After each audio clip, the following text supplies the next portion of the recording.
You're listening to the Top One English Plus podcast. Welcome to Top One English Plus, the podcast where we explore global trends to elevate your English fluency. I'm your host, and today we're taking an advanced look at a city that manages to be two things at once: ancient and hyper-modern, regal and raw. We are talking about London in 2026. It is a pleasure to be here. And London, it's just such a fascinating case study right now. It really is. We have all this fresh data from 2025, and the projections for this year show the city isn't just, surviving all the recent economic shifts. It's actually thriving. Thriving. But the way it's thriving, that's what's so interesting. It's embracing this very specific, almost paradoxical identity. That paradox is exactly what jumped out at me from the source material for this deep dive. We're calling our theme Grit and Glitter. A perfect title. And it's a concept that seems to connect absolutely everything we're going to talk about. I mean, from a pretty controversial new museum logo involving a pigeon. Oh, we have to talk about the pigeon. All the way to the crown jewels.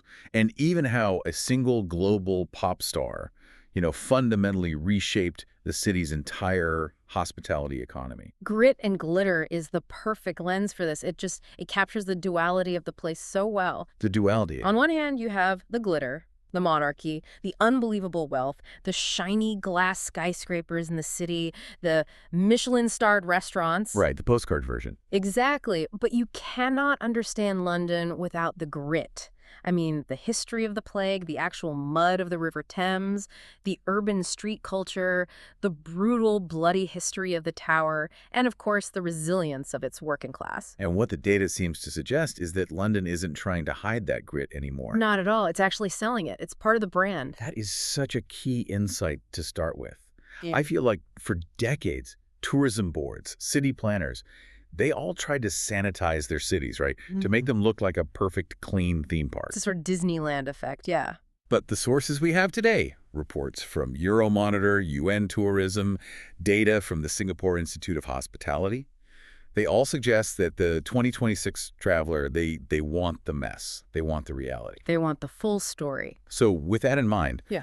What is our specific mission for today's deep dive? Well, our mission is to unpack how London is maintaining its status as a global icon in 2026, specifically by balancing these two opposing forces. The grit and the glitter. Exactly. We're not just giving out travel tips here. We're looking at the actual mechanics of a global alpha city.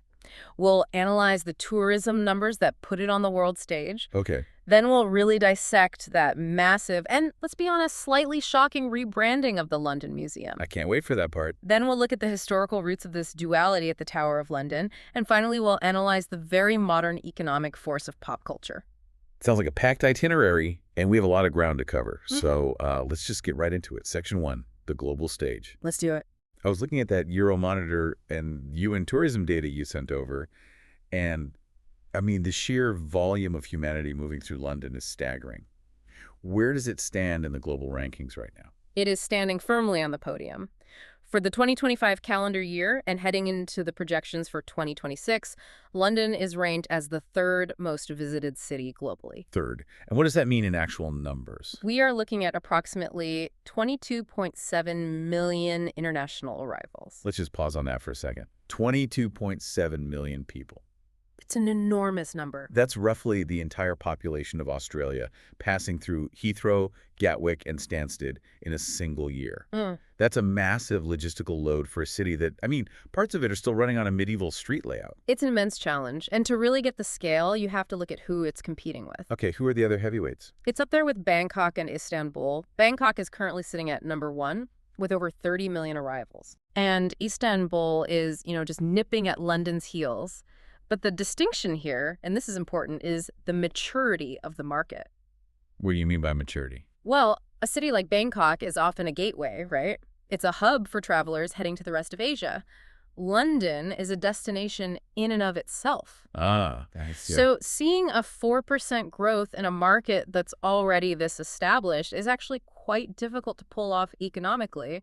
It implies repeat visitors, not just new ones ticking a box. So people aren't just, checking it off a bucket list, taking a selfie with Big Ben and then never coming back. They're returning. They're returning. But what are they actually doing? I have to assume the days of just standing around looking at the clock are over. Well, people definitely still look at the clock. I mean, it's iconic after all. But you're right, their behavior has changed significantly. How so? For one, the British Museum remains the #1 attraction in all of England. Still number one. In 2024 alone, it pulled in 6.5 million visitors. But when you dig into the why do people still flock to a building full of old stones in our digital age? It points to a trend that the HBX Group report calls maximalism. Okay, I saw that term in our notes, and I really want to drill down into it. Maximalism. It sounds exhausting. Is this just the opposite of minimalism? In a travel context, yes, that's exactly what it is. Think back to 2021 or 2022, right after the world started opening up again. Right. The big trend then was slow travel. You'd go to a cabin in the woods, you disconnect, maybe you read a book, you bake some bread. That was the post-pandemic recovery phase. I remember that. Maximalism is the rebound from that. The thinking is that travelers in 2026 feel like they've lost time. There's a scarcity mindset around time itself, and they don't want a chill trip. You want intensity. They want high intensity, exactly. They want to squeeze every last drop of value out of their plane ticket. Precisely.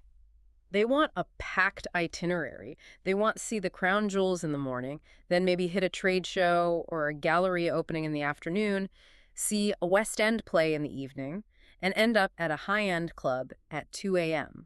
And London is kind of perfectly built for that, isn't it? Because of its density. It's uniquely positioned for it. You can physically do all of that in a single day. You can't really do that in a sprawling city like Los Angeles or even a more spread out city like Berlin. London is tight, it's dense, and it's layered. That density is a bit of a double-edged sword, though. It's great for the maximalist tourist who wants to tick 10 boxes in a day, but it sounds like a nightmare for the infrastructure. It can be. And this brings us to another trend mentioned in the Singapore Institute of Hospitality report, which is bleisure. Yes, bleisure. It's a terrible portmanteau, isn't it? A mix of business and leisure. It's not the most elegant word, no. Linguistically ugly or not, the concept is incredibly powerful from an economic standpoint, and the report really highlights it. Over 50% of business travelers are now extending their work trips for leisure purposes. Oh, it just makes financial sense.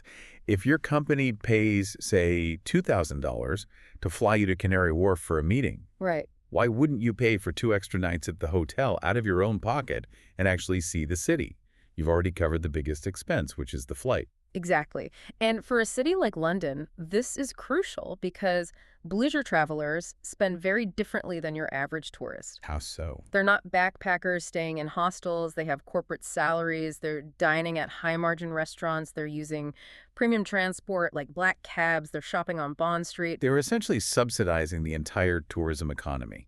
In a way, yes. And it feeds directly back into that maximalism trend, maximizing the utility of the flight you've already taken for work. But let's go back to that friction aspect. We've got 22 million people.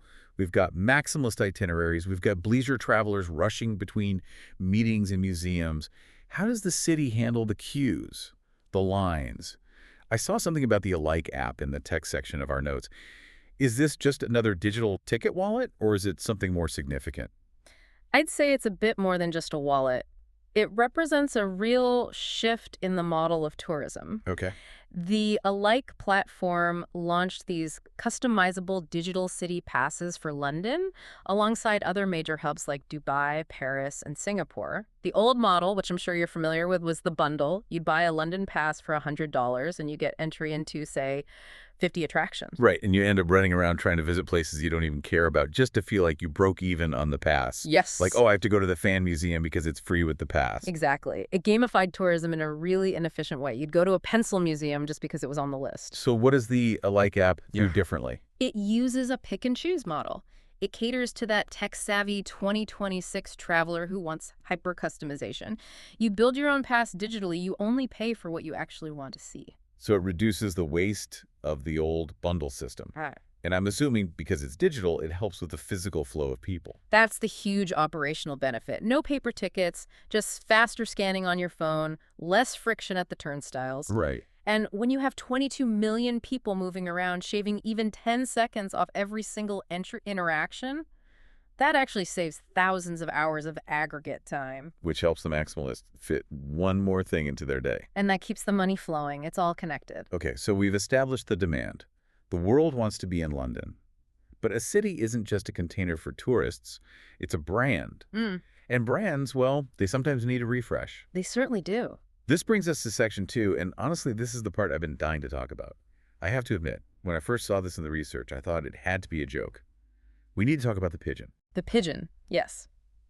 This is one of the boldest and perhaps strangest rebranding moves I have seen in the cultural sector in years. We're talking about the Museum of London, which has rebranded. It's now just the London Museum, right? A subtle name change, just dropping the of, but it signals a massive identity shift. And they're moving physical locations, too. Where are they going? They're moving to West Smithfield. Now, for any of our listeners who don't know London geography, Smithfield is not Kensington. It's not the polite, manicured museum district where you find the V&A and the Natural History Museum. Not at all. Smithfield is the old meat market. For centuries, this was a place of blood, of butchery, of commerce. It's where William Wallace, Braveheart, was publicly executed. It is a very, very gritty location. So moving a major cultural institution there is already a huge statement. It's like they're reclaiming the industrial, bloody, working-class history of the city. It is a statement, but then, the logo. The logo. They chose a pigeon. And not just any pigeon. It's a pigeon accompanied by a splat. A splat, as in a bird dropping. Rendered in glitter. Rendered in glitter. I have to play devil's advocate here. You are a world-class city. You have the crown jewels, you have Big Ben, the London Eye, the Shard, and you choose a flying rat and a pile of poop as your new symbol. What on earth were they thinking? It's definitely a provocation. There's no doubt about that. But if you listen to the explanation from the museum director, Sharon Ament, it starts to make a strange kind of sense. Okay, I'm listening. She argues, and I'm quoting here, the grit and the glitter have existed side by side for millennia. Her point is that the pigeon is the ultimate Londoner. The ultimate Londoner. In what sense? How is a pigeon a Londoner? Well, think about it. It's an impartial, humble observer. Pigeons have been in London since the Roman occupation. The museum actually has Roman figurines of pigeons in its collection. I did not know that. They appear on Victorian greeting cards. They sat on the rooftops during the Great Fire of 1666. They flew over the city during the Blitz in 1940. They're currently roosting on the modern skyscrapers of the financial district. So they're the only witnesses who have seen the entire timeline of the city. Exactly. That's actually a surprisingly poetic way to look at a scavenger. It elevates the pigeon from a common pest to a silent witness of history. It does. It's like the pigeon is the only thing that connects the Roman soldier to the modern-day banker. Okay, that makes sense. But what about the splat? The splat. As we said, the logo renders the droppings in glitter. There is the glitter. It's a perfect metaphor for the city itself.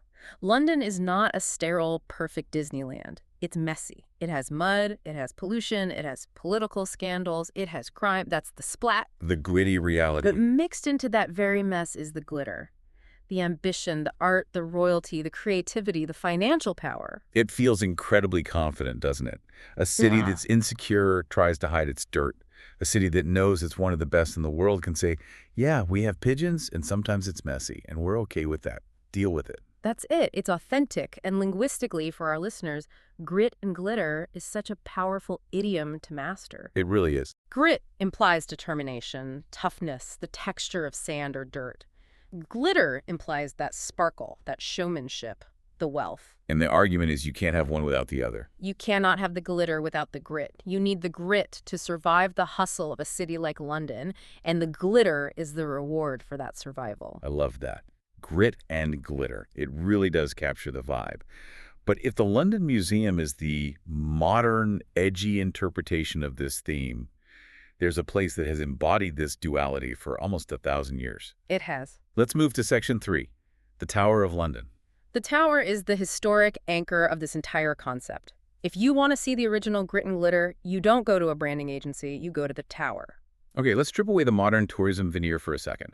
The tower wasn't built for tourists, was it? It wasn't built to be pretty. Far from it. It was built by William the Conqueror in the 1070s, right after the Norman Conquest. We have to remember, William was a foreign invader. He had just conquered the English. He needed a way to control them. This was about power. It was built to dominate the skyline and to terrify the local Londoners into submission. That is pure gritstone, military might, suppression. It was a psychological weapon made of masonry. A weapon made of stone. But over 900 years, it started to accumulate the glitter. A lot of glitter. So let's talk about the crown jewels. This is the part everyone knows, but I think the details are often overlooked. This is the ultimate glitter. The crown jewels are housed in the jewel house, deep within the tower, and the scale of the wealth here is just, it's hard to communicate. We are talking about 23,578 gemstones. 23,000.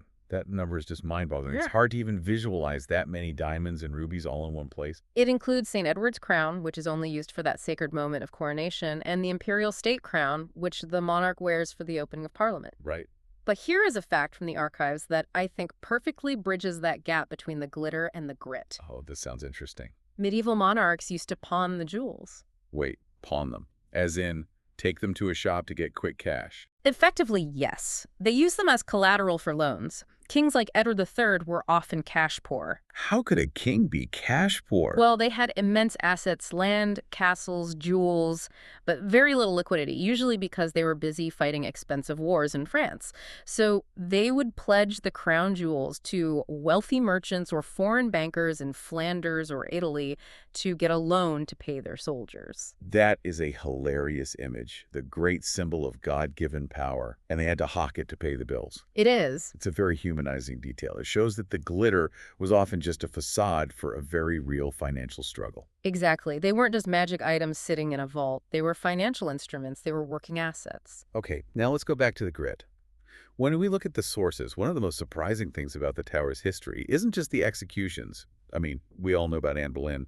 It's the animals, the royal menagerie. This is a favorite topic of mine because it clashes so violently with our modern idea of the tower. We forget that for centuries, the Tower of London was effectively the royal zoo. The royal zoo, when did that start? It started around the 1200s with King John. Monarchs would receive exotic animals as diplomatic gifts. Diplomatic gifts, like here's a peace treaty and here's a leopard. Literally, yes. The Holy Roman Emperor gave King Henry III 3 leopards. The King of France gave an elephant. An elephant? And perhaps most famously, the King of Norway gave a polar bear. A polar bear in central London. In the 1200s. Yes, and you just have to imagine the logistics of this. They didn't have refrigeration. They didn't have modern veterinary science. Right. The maintenance of a polar bear is expensive. You have to feed it a lot of meat. So the records show that the sheriffs of London were ordered to pay for a muzzle and an iron chain, and the bear was allowed to swim in the River Thames to catch his own fish. I have this incredible mental image of a medieval Londoner maybe rowing a boat down the Thames, worrying about the plague or something, and suddenly a polar bear surfaces next to him with a salmon in its mouth. It is surreal, isn't it? Completely surreal. But it was also a very gritty reality. The menagerie wasn't a modern zoo with veterinarians and open enclosures. It was cramped, it smelled terrible, and it was dangerous. Visitors were occasionally attacked. And there's proof of this, right? There is. Recently, archaeological digs in the old moat found lion skulls. They were able to carbon date them to between 1280 and 1385. Wow. So we have physical proof of the lions in the moat that connects the grit of the mud with the glitter of the royal gift. It's the perfect intersection. And speaking of animals, we absolutely have to mention the ravens. The ravens. This is where folklore and state security completely intersect. The legend states, if the ravens leave the tower, the kingdom will fall. That sounds like a plot from Game of Thrones, not modern state policy. And yet it's taken very, very seriously. There is a specific yeoman warder called the Raven Master whose entire job is to care for these birds. The Raven Master? They are fed high-quality meat, better than what most people eat, probably. But it's fascinating that a modern nuclear power, a G7 nation, still officially maintains this superstition. It just shows how deeply tradition runs. It's that duality again. You've got high-tech security cameras right next to a guy feeding a bird because of an ancient prophecy. Absolutely. Speaking of the guys feeding the birds, the yeoman warders, or bee feeders as they're often called, they are icons in their own right. They are, and it is so important for our listeners to understand these are not actors. They aren't college students in costumes like at Disney World. No. To become a yeoman warder, you must have served in the armed forces for at least 22 years. You must have reached the rank of warrant officer, and you must have an exemplary record of service. These are tough, experienced military personnel. Once again, grit and glitter. They wear these spectacular Tudor uniforms, red and gold, very glittery, but the people inside them are hardened veterans. That's the grit. Precisely. They are the living embodiment of the tower's long history, and they perform the ceremony of the keys every single night. And this has been going on for how long? It has happened uninterrupted for 700 years.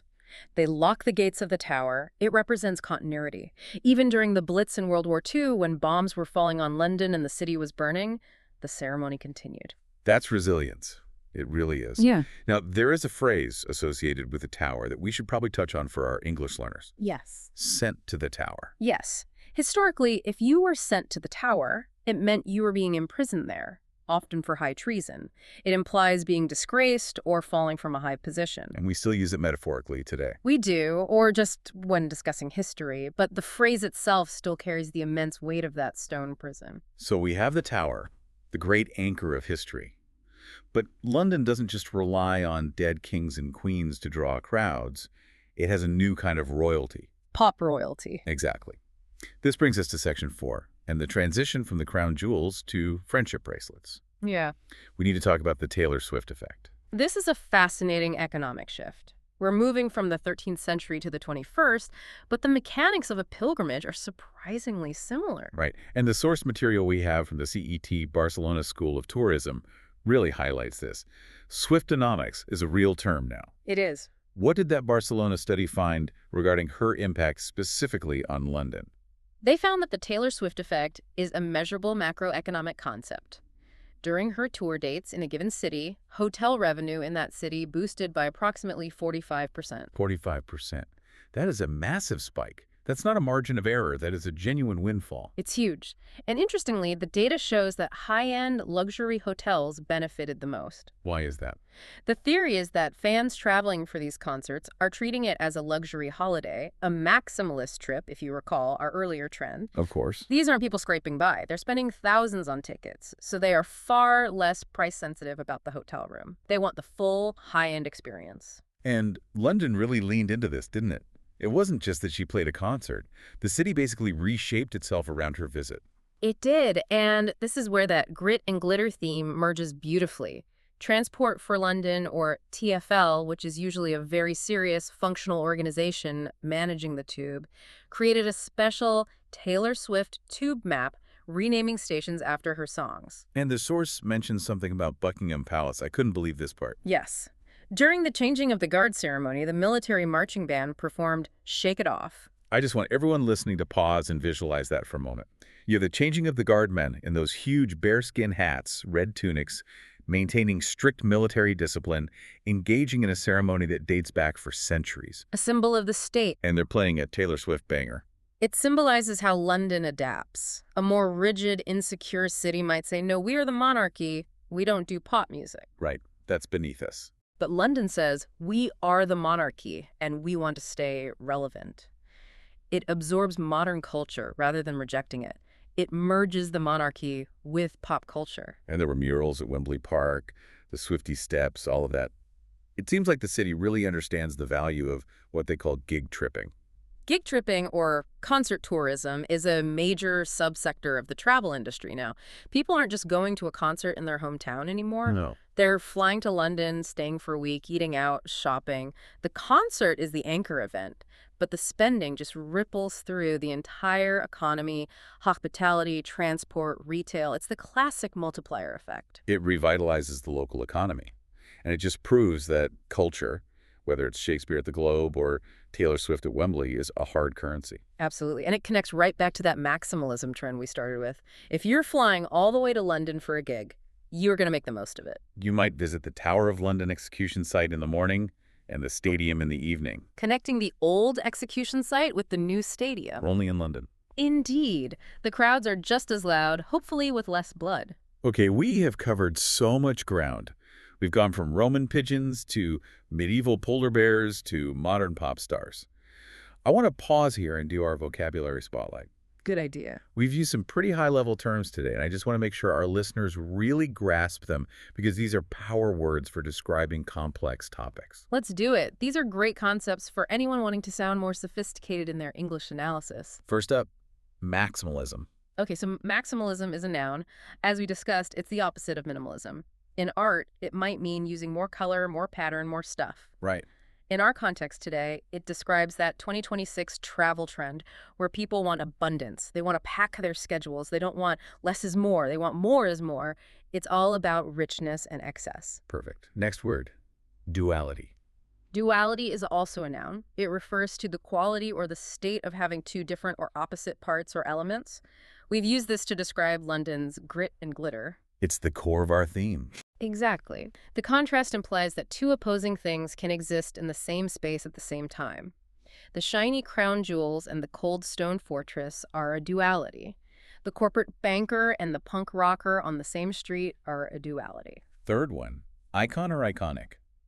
An icon is the noun, and it's a person or thing that's regarded as a representative symbol or something worthy of veneration. And of course, iconic is the adjective. And we use this for a few things. We did. We called the pigeon a London icon, and the Tower of London is an architectural icon. It just means it stands for something much bigger than itself. When you see it, you immediately know what it represents. I like this next one. It's a phrasal verb, to unpack. To unpack. It literally means, to take your clothes out of a suitcase. Mm-hmm. But in a business or academic context, and you will hear this in meetings all the time, it means to analyze or examine the details of something complex. To take it apart and see how it works. Exactly. We said we would unpack the meaning behind the new museum logo. It suggests taking a complicated idea apart, piece by piece, to understand it better. And finally, resilience. Resilience is a noun. It is the capacity to withstand or to recover quickly from difficulties.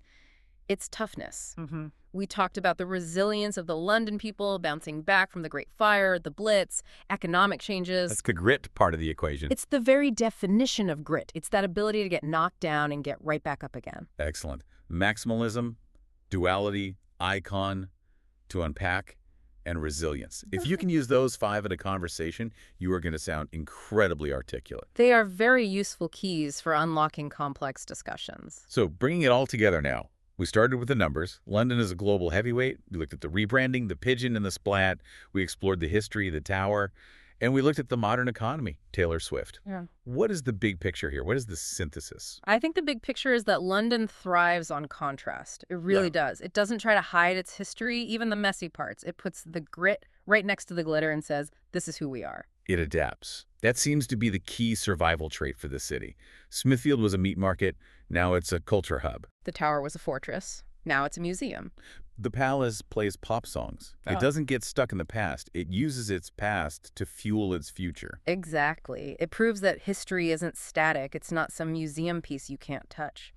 And the economy today is driven by experiences. Right. So whether a visitor is watching the ceremony of the keys, which hasn't changed in 700 years, or they're screaming at a concert, they're seeking a connection and a memory, and London provides the stage for both. It's a city that allows you to time travel. You can be in 1070 in the morning and 2026 in the afternoon. And that, I think, is why 22.7 million people keep coming back. They are addicted to that time travel. I have a final thought I'd like to leave our listeners with. We often think of history as something that's trapped in glass cases, dead, dusty, and silent. Mm-hmm. But London proves that history is a living, breathing thing. Sometimes it wears a crown, sometimes it coos like a pigeon, and sometimes it sings pop songs at Wembley Stadium. That is a beautiful image. It raises a question for everyone listening, doesn't it? How does your city balance its grit and its glitter? That's a great question. What are the old parts that survive, and what are the new parts that are shining through? That is a great question to reflect on. If you enjoyed this advanced analysis and want to keep elevating your English with deep dives into the trends shaping our world, make sure to subscribe to Top 1 English Plus. We have some amazing topics coming up in future episodes. Thank you for listening. It's been a pleasure exploring London with you. Until next time, keep learning, keep exploring, and find the glitter in the grit. Goodbye. Goodbye.